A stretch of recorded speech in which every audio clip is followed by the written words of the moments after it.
Hi everyone, it's Liam here from Rating the Races. So I've had a look at the handicap mark changes, and there's a few that caught my eye. There's a couple of obvious ones. I mean, everyone's seen Langerdan. I will talk about him briefly in a minute, but there's a few others that I think are a little bit less obvious. So to start off with Lady Adair. Now, Lady Adair won a novice event at Taunton and went up £5 to 130. And the fact that she's stepped up in trip and the fact that she's also only rated 130 and yet her form looks really strong, I have a feeling they might skip the Mares Novice and go to this race here. This Novice Handicap Hurdle Grade 2 Series Final at Newbury on the 2nd of April. This last run was a qualifier for that. So I just wonder whether that might be where they end up with her. Off 130, I think she's ahead of a mark for sure. So we totally understand taking in a handicap rather than the Mares Novice. Would be disappointing for our bet in the Mares Novice, but that's the thing you do with anti-posts. You get some right and you get some wrong. You know, I think she's like 12s or 14s in places for that Mares Novice. We've advised her at 33s, or I've backed her at 33s. If she gets there and goes there, we've got a good price. And if she doesn't, she doesn't. There'll be other horses that we're on at bigger prices that hopefully then do run. So, yeah, I just think she might skip that race and go for the Mares Novice Handicap Hurdle at Newbury. Moving on to Langerdan, I'll be very quick with him because everyone's seen it. Dropped £3 for his run that was very gentle. He's now only £2 higher than when second in the race in the Martin Pipe last year, beaten by Galop and Deschamps. You can see, obviously, the bookmakers shortened Langerdan. They also shortened State Man after the handicap weights have come out. State Man will have to be at Galop and Deschamps to beat Langerdan. Is he? We'll see. So, yeah, that's where I think they go with... that is where they go with Langerdan, and hopefully he is too good. Two horses that I want to talk about for the Bet365 Gold Cup. Kitty's Light, I'm obviously very keen on. I think he was raised £3 for his very good effort behind Captain Orr over a course and distance that I don't think suited him. I think they did suit Captain Orr. We knew Captain Orr was well handicapped. And we'd said that Kitty's Light was well handicapped. So I think it was a really good race anyway. So just £3 won't be enough to stop him in terms of in the handicap. I think he's still better than his mark of 143. Last year, however, he ran off 139 in the Bet365 Gold Cup, and Jack took £3 off, which was essentially meant he was running off 136. So that's for £7 lower than what he would this year. Now, I'm really keen on Kitty's Light, but if I'm really keen on Kitty's Light, I have to be really keen on Enrilo as well.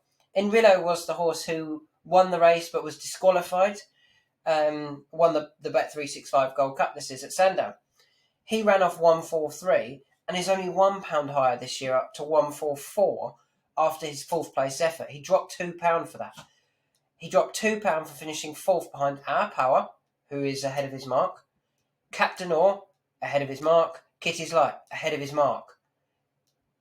I think that was a very generous drop of £2. And I mean, Enrilo therefore is £1 higher, Kitty's Light is 7. Why?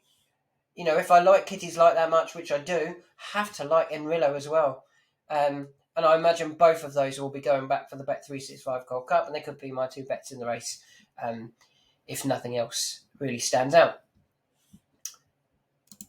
Vintage Clouds went up £1 to 144, which means he'll carry £1 more than he did last year in the Ultima. That's fine. I think he'll go really well. We saw a really good effort at Doncaster. It was his first time that he would have been really going for it because of the weights were... Well, he dropped and dropped and dropped. They probably went a little bit too soon, maybe, at Doncaster, bearing in mind that the handicap weights hadn't quite come out for the Cheltenham races, but they have now. He only went up £1 for that second. I think that'll be fine, and that should put him spot on for a return bid for the Ultima. I think that'll be run number 6 in the Ultima. Some bookies did shorten him today to 20s. I don't know what they thought we were going to see at the handicap marks. So not sure why that horse is actually shortened today. Just that people are starting to talk about him because he's only a pound higher. We knew that. Anyway, moving on to the next horse, Beakstown. Beakstown finished 6th in the race at Kempton behind Captain Orr, Kitty's Light, Our Power, Enrilo. Horses that I think are still quite nicely handicapped. I think it was a really good race. And Beakstown's run a good effort for 6th, getting tired late on. I think he needs to be dropped back in trip to the 2.5 mile, and I think there's an obvious race for him. Bearing in mind, 2 runs ago, he finished 2nd to Torn and Frayed, who is fancied for one of the races at the Cheltenham Festival. Now, is he fancied, or did he get scratched? Let's just have a quick check. Let's go up here, go to the Paddy Power plate. Is he still in it? Torn and Frayed? No. So Torn and Frayed actually isn't in the race, but we know he's a horse that is ahead of his mark as well. So I think Beakstown's run a really good race at Cheltenham.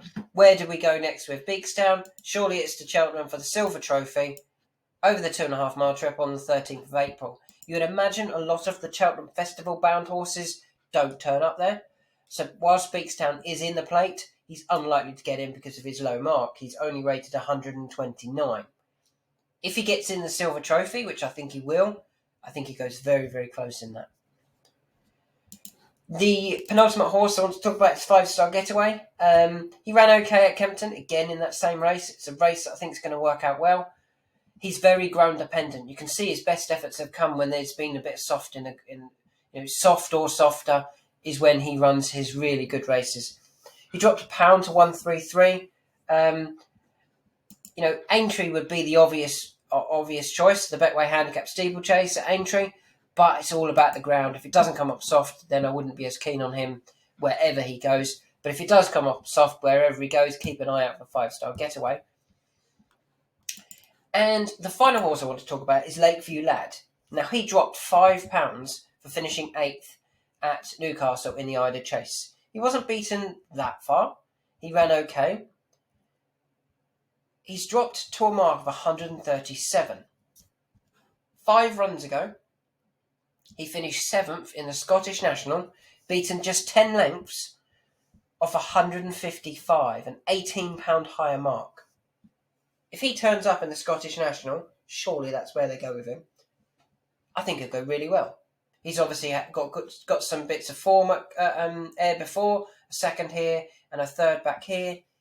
He ran okay last year. He was 7th. And you can actually see he did reduce in the odds. He went 89% shorter in the run because he did run well for a long way. Off a £18 lower mark, I think he could be really well handicapped for that Scottish National. Yes, he's old, but it was only last year that he was actually running that race in the Scottish National. If it was 4 or 5 years ago and he's had poor form since and really dropped away, then you could, maybe say he's not as interesting. But it was last year that he did that as an 11-year-old. He's only a year older, off an £18 lower mark. I'd be very, very interested in him in the Scottish National. So there's just a few. I did see a report today about Dan Skelton talking up his handicap horses and how he plots them. He has got some nicely handicapped horses. His best handicapped horse, though, is running in the Ryanair, Shambler. So, you can talk up your handicapped horses and say how well handicapped they are and how you plan them for races, and then forget that your best handicapped horse is actually running in the Grade 1 and going to take on Allaho. So we'll see how that goes.